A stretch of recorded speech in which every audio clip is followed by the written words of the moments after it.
we have Senator McCarthy remotely? Yes, we should. Yep. Thank you, Mr President. My question is to the Minister representing the Prime Minister, Senator Birmingham.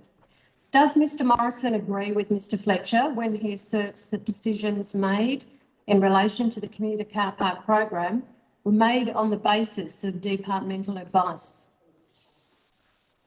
The Minister representing the Prime Minister, Senator Birmingham. Well, thanks, Mr President. Mr President, I'm sure that the Prime Minister agrees with statements made by Minister Fletcher. I'm not aware of the full context or direct quote that the senator is referring to, but I know that the Prime Minister has full confidence in relation to Minister Fletcher, his work and his statements. And Mr President, these projects that we committed to are all about providing additional support and assistance to Australians in terms of going about their daily lives. It's about making sure that infrastructure is there that people want. For example, I think it's important to look, Mr President, at what defines some of these projects. To quote, public transport isn't just about the train line or the bus route itself. It's also about the surrounding infrastructure that makes it work for local residents.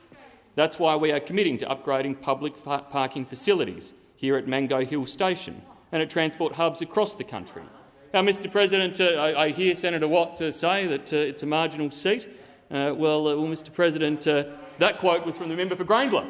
The member for Grayndler was actually making that quote when he was committing to provide funding for a commuter car park, Mr President, for a commuter car park as part of the Labor Party's commuter car parks program.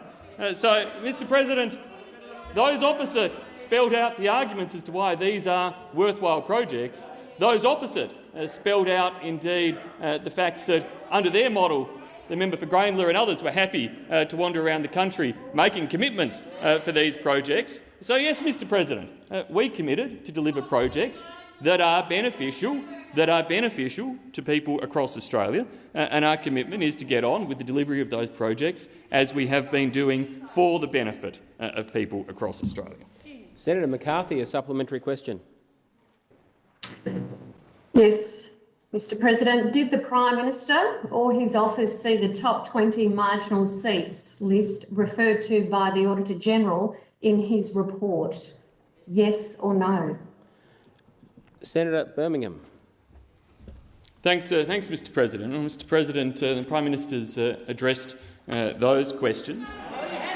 He's addressed those questions, Mr President. I'm not aware of details around such things. I am aware, Mr President, of course, that there are many projects that are currently underway as part of the Urban Congestion Senator Fund. Birmingham, I have Senator Wong on a point of order.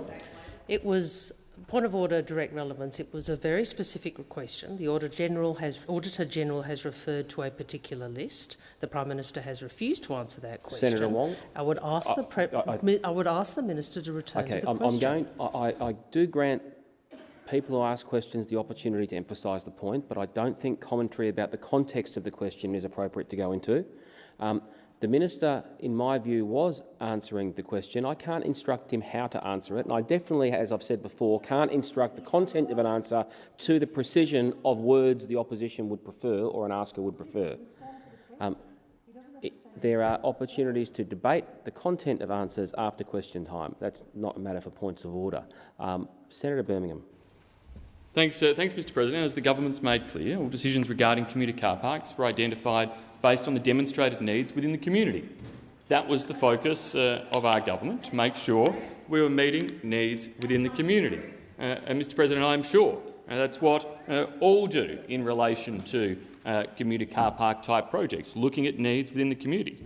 I'm sure. Order, Senator Birmingham. Senator Wong on a point of order. Senator Wong. Point of order, direct relevance. The question goes to whether the Prime Minister or his office saw the list the Auditor-General referred to.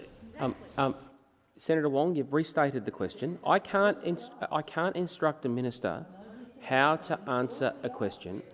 If the minister, I'm happy to take a submission, but I'd like to finish what I was saying before I take another submission. I can't instruct the minister how to answer a question. If the minister, as I believe he was then doing, was explaining an alternative rationale, I believe that is directly relevant. Senator Wong.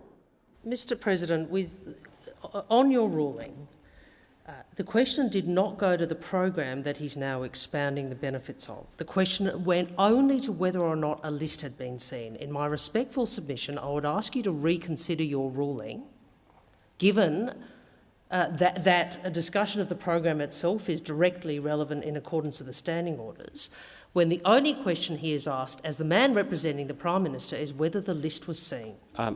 And the question referred to a list that was referred to by an Auditor-General's report. Quite right, and I believe, and I'm happy to review the Hansard, and if I'm wrong, I'll come back as I always do, or approach people individually. But if the minister is explaining a rationale that is directly relevant to that question, well, I was trying to listen to the minister, and I intend to hear the next 17 seconds of his answer, because he wasn't making comments or observations about alternative policies or the opposition or anything I previously ruled against. Senator Wong.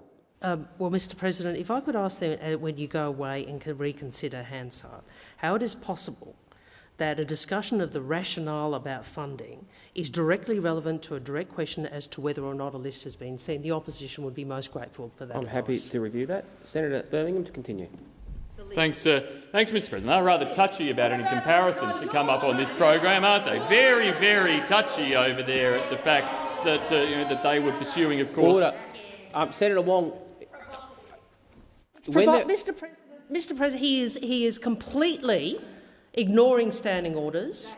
Senator, this is a question about a list. And the question about the list referred to an Auditor-General's report, which in my view makes an answer about the context of an alternative rationale directly relevant, but I've said I'll review it. Now, well, there were interjections coming across the table. There was breaches of the standing orders going across the table as well. So if there are no interjections, then ministers can be pulled up for talking about the opposition. But it is relatively common in this chamber for people to take disorderly interjections. They won't be taken if they're not made. Senator Birmingham. So, Mr President, the ANO report to the Senate about the Prime Minister's letter of 10 April very clear. It's probably worth just emphasising that from our perspective there's nothing unusual about that 10 April Order. correspondence. Senator Birmingham, time for the answer has expired. Senator McCarthy. Senator McCarthy, thanks, a final President. supplementary question.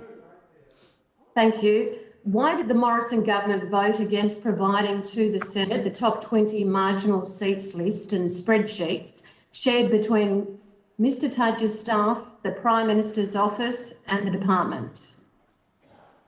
Senator Birmingham. Well, Mr President, because we're not going to stand for the hypocrisy of those opposite, Mr President. We're not going to indulge their political games and antics, Mr President. That's why we voted in that regard in the chamber, Mr President, because the hypocrisy is quite obvious. Take the 2nd of July 2018, when Mr Shorten did a press conference near Gosford Station to announce $15 million for commuter car parks. He was joined by the Labor candidate for Robertson and the Labor member for Dobell. I wonder how those projects were selected, Mr President. Or the 28th of July, when Mr Albanese was at Narangba Station in Queensland with the then member for Longman, Susan Lamb, announcing $5 million. Guess what? That was the day before the Longman by-election. I wonder how that project was chosen by those opposite, Mr President.